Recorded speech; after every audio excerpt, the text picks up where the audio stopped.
नमस्कार, स्वागत है आपका स्पेशल राहुल के एक और स्पेशल इंटरव्यू में। जी हाँ, आज हमारे साथ हैं कुमार वैभव जी। नमस्ते। नमस्कार जी, नमस्कार। कुमार वैभव जी को आप देख रहे हैं, जैसा इनका व्यक्तित्व, जैसे इनकी पर्सनालिटी, वैसे ही इनका जीवन भी रहा है। जी हाँ, हमारे बीच में आज मैं लेकर के आया हूँ एक ऐसे पत्रकार को जो अपने बेबाकपन, अपने कह सकता हूँ कि अपने बेबाकपन के अलावा अपने सीधे बात करने के तरीकों से जाने जाते रहे। और इनके बारे में मैं ज्यादा क्या कहूँ, मैं ज्यादा बोलूंगा तो मुझे लगेगा कि मैं ज्यादा कुछ बता तो पा नहीं रहा हूँ, लेकिन बस बोलता चला जा रहा हूँ। तो आइए इनसे ही जानते हैं इनके बारे में। तो नमस्ते। हाँ जी, नमस्ते। आपका स्वागत है स्पेशल राहुल में। राहुल जी, और आपका भी बहुत बहुत धन्यवाद जो आपने हमें इस काबिल समझा। बहुत बहुत धन्यवाद आपको। सबसे पहले तो यही जानना चाहूंगा कि आपका मतलब जन्म स्थान कहाँ रहा, आप कहाँ से संबंधित हैं मूल रूप से? मूल रूप से मैं हरियाणा से बिलोंग करता हूँ अच्छा जी। और एग्रीकल्चर ही हमारे वहाँ पर मेन धंधा है। मैं भी जाट परिवार से हूँ जी। और एग्रीकल्चर का ही हमारे पेरेंट्स का रहा है। कुछ हमारे पेरेंट्स में जो है वो मिलिट्री में लोग रहे हैं, तो हरियाणा में बेसिकली ज़्यादा यही है। और मैं थोड़ा निकल आया जी। और मेरी जो शिक्षा थी वो पंजाब यूनिवर्सिटी चंडीगढ़ से। अरे वाह, क्या बात। जी। और उसके बाद मैंने मसूरी से पोस्ट ग्रेजुएशन किया इकोनॉमिक्स में। जी। उसके बाद दिल्ली में मैंने एक डिप्लोमा किया इंडस्ट्रियल मैनेजमेंट का। ओके। और फिर उसके बाद थोड़ी लाइफ को ये सोचा था कि हम पूरे वर्ल्ड में घूमें। मुझसे अच्छा। पहले जो मसूरी में लड़के पढ़ते थे वो कई लोग इस तरह से ही वर्ल्ड टूर पे निकल गए थे। हम अच्छा। लोगों की भी यही इच्छा थी, तो वहाँ जितने लोग नीचे से जाके पढ़ते हैं वो लगभग थोड़ा सा अपर मिडिल क्लास कह लो या मिडिल क्लास के जो उस तरह के लोग ही होते हैं जी। पढ़ने जी। वाले। तो उनमें से कई लड़के निकल गए थे, तो हम लोगों की यही इच्छा थी कि हम भी निकलेंगे और पूरा वर्ल्ड घूमेंगे। कहने का मतलब है कि आपकी जो टीम थी वो राहुल सांस्कृत्यान से बड़ी प्रभावित थी, बिल्कुल अथा तो घुमक्कड़ी जिज्ञासा। बिल्कुल। और ऐसा ही उस जमाने में क्योंकि पढ़ने का शौक भी होता था, जी। किताबें बेहद पढ़ी जाती थी। हाँ। और इस तरह की किताबें भी बहुत थी जो, तो उससे हमारा भी मूड ऐसा ही बना। लेकिन वर्ल्ड तो नहीं कर पाए, फिर ये सोचे चलो भारत ही घूमते हैं। तो उसके लिए फिर ये पत्रकारिता ही एक ऐसा लगा कि इसको करते करते हम घूम फिर भी सकते अच्छा, हैं। पत्रकारिता में आपका आना इस तरीके से हुआ कि घूमने की इच्छा थी और लगा कि पत्रकारिता में घूमने को खूब मिल हाँ, सकता और है। थोड़ी वाह, आजादी रहेगी और आजादी रहेगी। थोड़ा वैसे, क्योंकि जो पढ़ाई लिखाई थी वो भी ऐसी हो गई थी कि अच्छा यार हम भी लिख सकते हैं, हम भी कर सकते आपकी पत्रकारिता की शुरुआत कहाँ से हुई? हैं। शुरुआत तो मेरी चंडीगढ़ से ही हुई थी। अच्छा। वहाँ ट्रिब्यून पेपर है एक, तो उसमें मैं अपने आर्टिकल भेजता था। अच्छा जी। उससे पहले कॉलेज की मैगजीनों में भी मैं लिखता रहता था। जी। फिर उसके बाद मैं दिल्ली आ गया हम्म। और दिल्ली आकर के मैंने एक ये वीर अर्जुन अखबार है डेली, अच्छा जी। जो पहले लाहौर से छपता था, बाद में आज़ादी के बाद ये इधर आ गई। प्रताप उनका उर्दू में था, जी। तो 1911 का पेपर तो काफी प्रसिद्ध था। तो बचपन में मैं ये देखता था कि उस अखबार को संपादकीय इतना जबरदस्त होता था कि मोहल्लों में मैं देखता कि एक आदमी पढ़ रहा है, 10 आदमी उसको सुनते थे। हाँ। अच्छा। और वो थोड़ा सा एंटी गवर्नमेंट पेपर होता था। उस समय इंदिरा गांधी के इनके खिलाफ वगैरह काफी अच्छा, लिखा उसमें जाता छपते थे। था। जी जी तो जी। मैंने फिर वो ज्वाइन कर लिया। अरे, मैं भी उसी अखबार में थोड़ा सा, मैं बचपन से उस अखबार का फैन था। तो मतलब आप भी उस समय एंटी गवर्नमेंट तो नहीं थे? एंटी गवर्नमेंट वाली बात नहीं होती, लेकिन बात जी। ये होती है कि जो देखिए हमारे हिसाब से जो नहीं, मैं हमें, थोड़े हाँ से मजाक कर रहा हूँ, ऐसा नहीं है हाँ, बिल्कुल। नहीं हमें जो पढ़ाया गया वो ये था, या इसके अंदर पत्रकारिता की लाइन में देखें कि हम चौथा स्तंभ कहलाते हैं। तो हाँ क्यों जी। कहलाते हैं? अगर हम सरकार की सारी बातों का उनकी फेवर करेंगे तो फिर हमारा मीनिंग क्या रह जाता है? वो तो बिल्कुल सरकार कर ही रही है, पब्लिसिटी दे ही रही है, हमें देती है, विज्ञापन देती है। बिल्कुल सही, बिल्कुल सही, क्या तो बात। एक्चुअली जो हम सरकार की कमियों को उजागर कर सकते, इसमें कोई बुरा मानने, सरकारें मानती रही। इंदिरा गांधी खुद बेहद सख्त थी, जी। उसने भी कई बार ऐसे कानून लाने की कोशिश की। फिर राजीव जी के जमाने में भी ऐसा हुआ कि कुछ ऐसा प्रेस पे वो लगाया जाए, लेकिन नहीं लगा पाए। तो होता यह है कि पत्रकार का सही काम यह है कि वो सरकार की कमियों को उजागर करे। उजागर करें। अगर वो हम नहीं करते हैं तो फिर जैसे आजकल गोदी मीडिया चल रहा है तो वो वाली बात बोल। क्या बात, बड़ा सौभाग्य है मेरा कि मैं एक बड़े पत्रकार के मुख से ये जान रहा हूँ कि पत्रकारिता का मूल उद्देश्य क्या है। ये बड़ी अच्छी बात है, बहुत धन्यवाद इसका आपके लिए, आपको, कि एक पत्रकार का इंटरव्यू मैं कर रहा हूँ और पत्रकारिता क्या है ये मुझे लगता है कि मेरे दर्शक भी जाने कि मूल है क्या। अच्छा, मैंने कहीं सुना कि आप जौनपुर से काफी सालों तक संबंधित रहे, तो आपका जौनपुर कैसे आना हुआ और आप जौनपुर में इतने वर्षों तक क्या कर रहे थे, आप कृपया उससे बताएं। हुआ ऐसा कि मैं तो दिल्ली में ही था जी 20 साल वहां पर।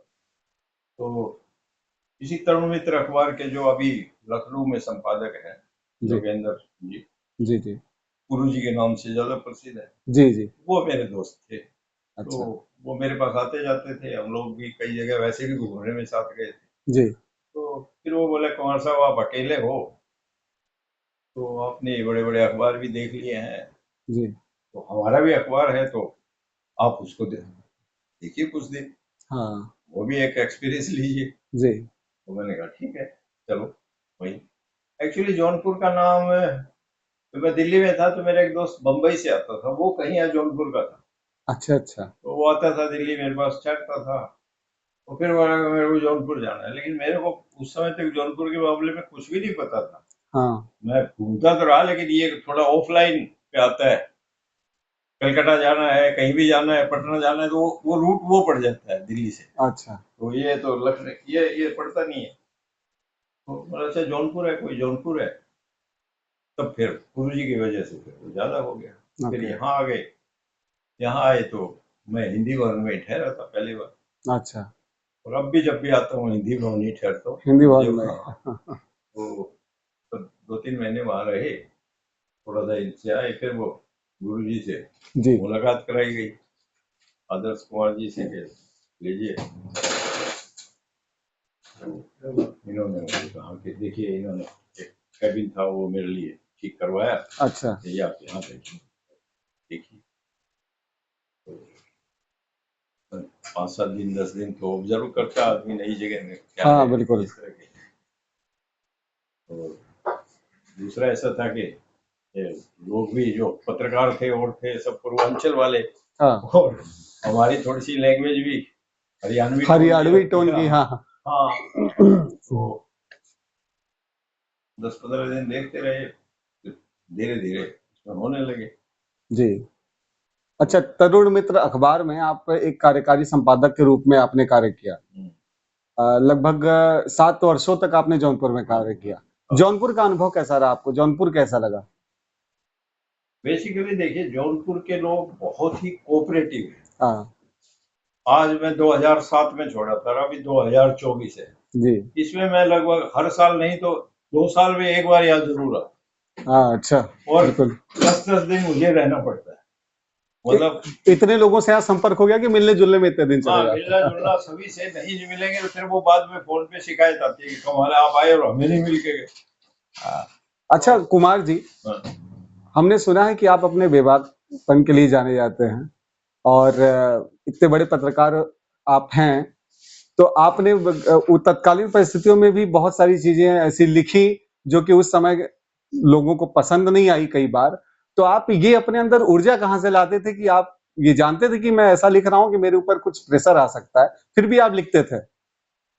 नहीं वो उसके लिए मैं आदर्श कुमार जी को ही ज्यादा धन्यवाद दूंगा। एक्चुअली जब मैं यहाँ आया था तो महीना 15 दिन बाद जब मैं थोड़ा संभालने लगा, जी। तो मैंने इनसे पूछा कि आपकी पॉलिसी क्या है हाँ। अखबार की, क्योंकि मैं एक नई जगह आया हूँ, इस शहर में किसी को नहीं जानता था, हाँ मीटिंग बिल्कुल। नहीं। तो इन्होंने कहा जी, इस हमारी कोई पॉलिसी नहीं, अच्छा। आप निष्पक्ष जो लिख सके लिखिए, क्योंकि आप यहाँ नए हैं, जी। आपका किसी से ये तो है नहीं भाई आपने इसकी फेवर करनी है उसके खिलाफ लिखना है। हाँ हाँ हाँ। तो आप सबसे अच्छी बात यही है कि आप उस तरीके से ही लिखिए, निष्पक्षता। निष्पक्षता से लिखिए।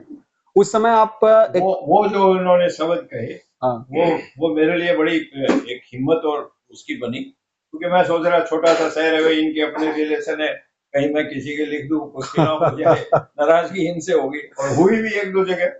अच्छा, हुई भी? हाँ, कोई वाक्य आपको ऐसा याद है कि आप नहीं शेयर करना वो चाहते? वो ऐसी कोई बात नहीं है जिसका ज्यादा जिक्र किया जाए, लेकिन मतलब होती है थोड़ी बहुत, किसी के खिलाफ बात चली जाए तो, या गलतफहमी में चले जाए उसके, तो पूछा। तो ये शब्द कितना बढ़िया था कि इन्होंने पूछा पहले आकर के कि अखबार की कोई पॉलिसी तो नहीं किसी के फेवर में हमें लिखना तो नहीं, या संभाल के। लेकिन वाह, कितनी अच्छी बात कही थी उस समय आदर्श जी ने।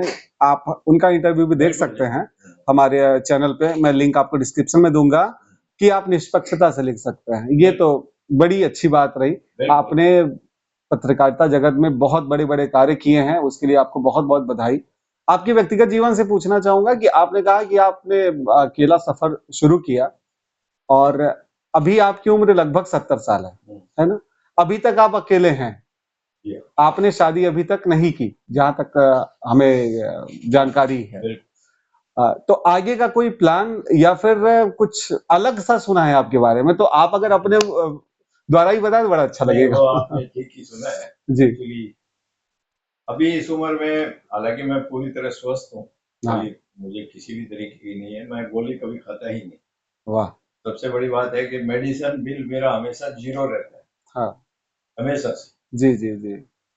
और अभी एक है मेरे कांटेक्ट में, मेरी फ्रेंड ही है, जी तो वो भी लगभग मेरी उम्र की है, 2 4 5 साल छोटे बड़े में कोई ज्यादा फर्क नहीं होता उस उम्र में। जी जी जी जी जी। तो अभी हम लोगों ने सोचा है कि हम लोग अगर साथ रहें तो और ज्यादा अच्छी बात है, और साथ ही घूमना है। जैसा मुझे घूमने का शौक है, मैं लगभग पूरा भारत घूम चुका हूँ, अरे वाह। हर स्टेट में जा चुका हूँ, एक दो छोड़ के। जी। मिजोरम नहीं गए हैं, और त्रिपुरा नहीं गए हैं। अच्छा, ये भी नोट डाउन है कि कहाँ नहीं गया, वहां जाना अभी बचा है। हाँ, अब साथ में। और मैंने गोवा भी छोड़ रखा है। अच्छा। तो बाकी लगभग हर जगह जितनी भारतीय ट्रेनें हैं, हाँ हवाई जहाज के रूट है, हाँ। और बसों के, मतलब सभी हम लगभग पूरा कर चुके हैं। अरे वाह। सारे तीर्थ हो चुके हैं, वाह। तीर्थ भी लगभग हमने सारे देख लिए, और सब राजधानियों में रहे। और हर एक में ये नहीं कि एक दो दिन रह करके, कई महीनों महीनों, दो दो महीने वाह रहे वाह। हैं। कहने का मतलब आपकी शुरुआती दौर की जो इच्छा रही हाँ, स्टूडेंट लाइफ की, कि घूमना है, भ्रमण करना है, बिल्कुल वो कहीं न कहीं आपने पूरी की है। बिल्कुल, हिंदुस्तान का तो कर लिया करो। वाह! बधाई और उसके लिए नेपाल आपको। भी पूरा घूम चुका हूँ। क्या बात! बहुत कम ऐसे लोग होते हैं जो अपनी इच्छाएँ पूरी कर पाते हैं, इन्होंने पूरी की है। पत्रकारिता के साथ-साथ भारत भ्रमण भी किया है, और अब 70 साल की उम्र में, आप नोट करिएगा इस बात को, 70 साल की उम्र में ये अपनी पहली शादी करने जा रहे हैं। अमूमन इस उम्र में लोग दूसरी-तीसरी शादी करते हैं, या फिर नहीं ही करते हैं। लेकिन क्या जज़्बा है, क्या ज़िंदा-दिली है कि आज 70 साल की उम्र में भी ये अपनी पहली शादी करने जा रहे हैं। हमारे पूरे दर्शकों की ओर से, पूरी टीम की ओर से आपको बहुत-बहुत बधाई, और उम्मीद करेंगे कि आप ज़रूर अपने जीवन को ऐसे ही बहुत अच्छे से जी सकें, और अपने साथी के साथ भी अपनी इस इच्छा को दबाना ना पड़े आपको। आप मिज़ोरम और त्रिपुरा भी जाइए, और साथ में गोवा भी जाइए, और बीच पे ज़रूर अपने साथी के साथ एन्जॉय करिए। ये ज़रूर कहना चाहूँगा, हमारी ओर से बधाई। और अंत में ज़रूर आपसे पूछना चाहूँगा कि पत्रकारिता के अनुभव के अनुसार आप आज के पत्रकारों को कुछ कहना चाहेंगे? देखिए, आज की पत्रकारिता थोड़ी सी अलग हो गई है। हाँ। हम लोग जिस जमाने में आए थे, उस पत्रकारिता से थोड़ा सा फर्क तो है। जी। आज मीडिया भी एक काफी ज्यादा वो हो चुका है, जी। लेकिन फिर भी प्रिंट मीडिया का अपना महत्व रहता है। हाँ। है यही कि हम अपनी कलम को सच्चा रखें, असली बात यही है। अगर हमने अपनी कलम झूठी कर ली तो फिर इस पत्रकारिता का फायदा ही क्या हुआ। वाह! असली है कि चाहे हमारी जबान हो, चाहे हमारी कलम हो, हम उसको जितना सत्य के नजदीक रखेंगे, उतना ही तो, तभी तो हम उसमें अपने को सफल मान सकते हैं। अगर हम वो नहीं रख पाते हैं तो फिर मीनिंग क्या है। बिल्कुल। यही है कि भाई, पत्रकारिता का जो असली धर्म है, हमें वो ही निभाना चाहिए। और ये लगभग सभी जानते हैं, लेकिन फिर भी आज की परिस्थितियों में, कुछ मजबूरियों में, कुछ ये जो आजकल जो खासतौर पे मीडिया के जो है वो कॉर्पोरेट सेक्टर के अंदर हो गए हैं, वहां का दबाव भी पत्रकारों पे पड़ रहा है। तो इस वजह से है, ऐसी कोई बात नहीं, फिर भी ठीक ही है, अच्छा जैसे सब कर रहे अच्छा है। हैं। हाँ, एट लास्ट कह सकते हैं कि सब अच्छा है, वो कर रहे हैं और बच्चे, आजकल के बच्चे जो कर रहे हैं वो भी अच्छा है। वो भी अच्छा है। उसमें क्या बदलते दौर के साथ है। हाँ, पत्रकारिता भी कहीं न कहीं बदली है। बिल्कुल। फिर च भी आफ्टर ऑल तो आप यही देखेंगे कि भाई लोग उस पे विश्वास तो करते ही हैं। अगर कहीं भी वो यार वो बात हो गई, अरे बोला नहीं यार ऐसा क्या, अरे बोला अखबार में छुपा है, अच्छा, अखबार में छपा है? तो हाँ, मतलब लोग विश्वास तो करते हैं। आज भी विश्वास करते हैं। सोशल मीडिया के जमाने में भी लोग अखबार पे विश्वास करते हैं, अखबार खबरों पे अखबार की एक ये वैल्यू है। अगर हम कोई चीज छापते हैं तो उसके लोग मानते हैं कि ये सत्य अपने जीवन के अब तक के सफर से आप संतुष्ट हैं? है।